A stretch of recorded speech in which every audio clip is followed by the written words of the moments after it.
Hello everyone, আসসালামু আলাইকুম। আমি আদনান হাবিব বলছি চীন থেকে। বিগত প্রায় 2 সপ্তাহ ধরে হোয়াটসঅ্যাপে এত স্টুডেন্ট আমাকে নক দিয়েছেন যে ভাইয়া চায়নাতে তো সিসা এক্সাম দিতে হবে। তো এই সিএসসি এর টেস্টটার আমার স্কোর খুবই খারাপ চলে আসছে, অথবা একটাতে ভালো হয়েছে আর একটাতে খুবই খারাপ হয়ে গেছে। আবার কিছু স্টুডেন্ট আছেন যারা ভবিষ্যতে সিএসসি এক্সামটা দিতে চাচ্ছেন কিন্তু খুবই একটা ভীতিকর অবস্থার মধ্যে আছেন, যে আপনার স্টাডি গ্যাপ হয়ে গেছে, পড়ালেখা থেকে অনেক দিন দূরে, অত ভালো প্রিপারেশান নাই, ভালো স্কোর আসারও কোনো সম্ভাবনা নাই। অনেক স্টুডেন্ট তো যারা আর্টস কমার্স থেকে পাশ করেছে ওরা তো হায়ার ম্যাথ পড়েই নাই, সেটার উপরে প্রস্তুতি নিয়ে স্কোর আদৌ নিয়ে আসা সম্ভব কিনা। পলিটেকনিকের স্টুডেন্ট যারা আবার আছে তারা তো হায়ার ম্যাথ ফিজিক্স ওইভাবে পড়েই নাই, তারা এই পরীক্ষায় পাশ করতে পারবে কিনা অথবা ভালো স্কোর আনতে পারবে কিনা, এটা নিয়ে একে দুশ্চিন্তা আছে। পাশাপাশি এই স্কোর ছাড়া চায়নাতে অ্যাপ্লাই করা যাবে কিনা অথবা লো স্কোর দিয়েও চায়নাতে অ্যাপ্লাই করা যাবে কিনা, এইটা নিয়ে মোটামুটি খোঁজাখুঁজি করছে। আমি গত 2 সপ্তাহ ধরে শিক্ষার্থীদের সাথে হোয়াটসঅ্যাপে কথা বলে যতটুকু ধারণা করতে পেরেছি, শিক্ষার্থীরা মোটামুটি এটা নিয়ে একটু খোঁজাখুঁজি করছে যে লো স্কোর অথবা একটা সাবজেক্টে ভালো স্কোর আর একটাতে লো স্কোর, অথবা সিসা এক্সাম ছাড়া চায়নাতে তার জন্য কোনো বিশ্ববিদ্যালয় এবং স্কলারশিপ অ্যাভেলেবল আছে কিনা, তার জন্য চায়নাতে কোনো সুযোগ সুবিধা আছে কিনা, এগুলো নিয়ে কিন্তু তারা খুঁজতেছে। এবং যারা এই সকল শিক্ষার্থী আছেন যাদের সিসা এক্সামের স্কোর খারাপ, অথবা দেখা যাচ্ছে যে এক সাবজেক্টে ভালো হয়েছে আর একটা খারাপ, অথবা হয়তো ফিউচারে কেউ পরীক্ষা দিবেন কেউ পরীক্ষা দিবেন না, তাদের জন্য মূলত আমি আজকে কিছু গুড নিউজ শেয়ার করব।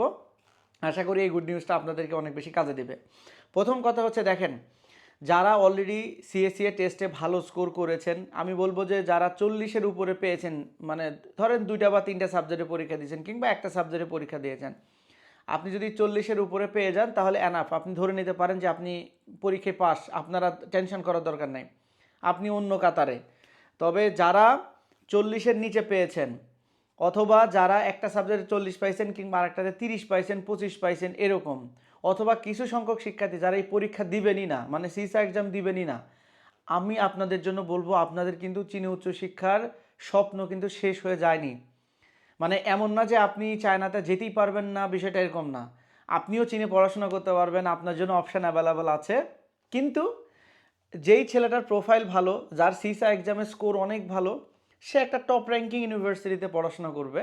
আপনার সিসা এক্সামের লো স্কোর অথবা সিসা এক্সামের স্কোর নাই, আপনি একটু মিড রেঞ্জের ইউনিভার্সিটিতে পড়াশোনা করবেন, নাথিং এলস। আমাদের কাছে সিসা এক্সাম ছাড়া প্রায় 13টা ইউনিভার্সিটি আছে। আমি পুরো চায়নাতে মোটামুটি ব্যাচেলর প্রোগ্রামের জন্য ঘাটাঘাটি করে অ্যানালাইসিস করে আমি 13টা বিশ্ববিদ্যালয়কে আমি শর্ট লিস্টেড করেছি। যেই 13টা বিশ্ববিদ্যালয়ে বাংলাদেশি শিক্ষার্থীরা লো সিসা এক্সামের যে লো স্কোর আছে সেটাতেও অ্যাপ্লাই করতে পারবে, সিসা এক্সাম ছাড়াও সেখানে অ্যাপ্লাই করতে পারবে, এবং সেখানে কিন্তু ফুল স্কলারশিপ সহ অ্যাপ্লাই করতে পারবে। এমন না যে সেখানে স্কলারশিপ নাই, ব্যাপারটা এরকম না। এবং আমি যে 13টা বিশ্ববিদ্যালয়ের কথা বললাম, এই 13টা ইউনিভার্সিটির ওয়ার্ল্ড র্যাঙ্কিং মোটামুটি 1200 থেকে 2000-এর ভিতরে, সবগুলোই পাবলিক বিশ্ববিদ্যালয়। এবং স্কলারশিপ সুযোগ সুবিধা হিসাবে কেউ 70% টিউশনটা ফ্রি দিবে, কেউ 80% ফ্রি দিবে, কেউ 100% টিউশনটা ফ্রি দিবে। মানে মোটামুটি স্কলারশিপ হচ্ছে 70 থেকে 100% পর্যন্ত টিউশনটা ওয়েবার দিবে, আপনি শুধু হোস্টেলের ভাড়া পে করবেন, শুধু হোস্টেল ভাড়া পে করবেন। আর যদি আপনি 100% ওয়েবার পেয়ে যান তাহলে তো তাহলে শুধু হোস্টেল ভাড়া পে করতেছেন। আর যদি 75% ওয়েবার পান তাহলে 25% টিউশন ফি পে করতে হবে, সাথে হোস্টেল ভাড়া পে করতে হবে। তো আমি যদি আপনাদেরকে বাজেট দিই, তো এই অফারগুলোতে মোটামুটি আপনার স্কলারশিপ পাওয়ার পরে টিউশন হোস্টেল মিলিয়ে অথবা অনলি হোস্টেলের ভাড়া সব মিলে আপনি 3000 আরএমবি থেকে 6000 আরএমবির মধ্যে যদি বাৎসরিক একটা বাজেট রাখেন, মানে ধরে নিতে পারেন যে সিসা এক্সাম ছাড়া অথবা লো স্কোরে যেই 13টা ইউনিভার্সিটি আমাদের হাতে অ্যাভেলেবল আছে সেগুলোতে আপনি বছরে আপনার খরচ হবে 3000 থেকে 6000 আরএমবির মধ্যে। সেক্ষেত্রে এক এক ভার্সিটির রেঞ্জটা এক এক রকম, আপনি সেই ভার্সিটিগুলোতে অ্যাপ্লিকেশান করতে পারবেন। এখন বলতে পারেন ভাই কোন 13টা ইউনিভার্সিটি, দেখেন আমি আপনাকে এই 13টা ইউনিভার্সিটির নাম পাবলিকলি অ্যানাউন্সমেন্ট করতে পারছি না, বিকজ অফ আমি অনেক খোঁজাখুঁজি করে ভার্সিটিগুলো বের করেছি মেনলি আমার স্টুডেন্টের জন্য। হ্যাঁ, আপনি যদি দিন শেষে আপনি মনে করেন যে আপনি নিজে নিজে ট্রাই করবেন অথবা আপনি কোনো এজেন্সির কেউ, দু একটা ইউনিভার্সিটির নাম আমি আপনাকে দিয়ে সহযোগিতা করতে পারি, বাট ম্যাক্সিমাম ভার্সিটি আমি স্টক করে রেখেছি শুধু আমার স্টুডেন্টদের জন্য, যারা আমার সহযোগিতায় 2026 সেপ্টেম্বর ইনটেকে চায়নাতে অ্যাডমিশন নেবে তাদের জন্য।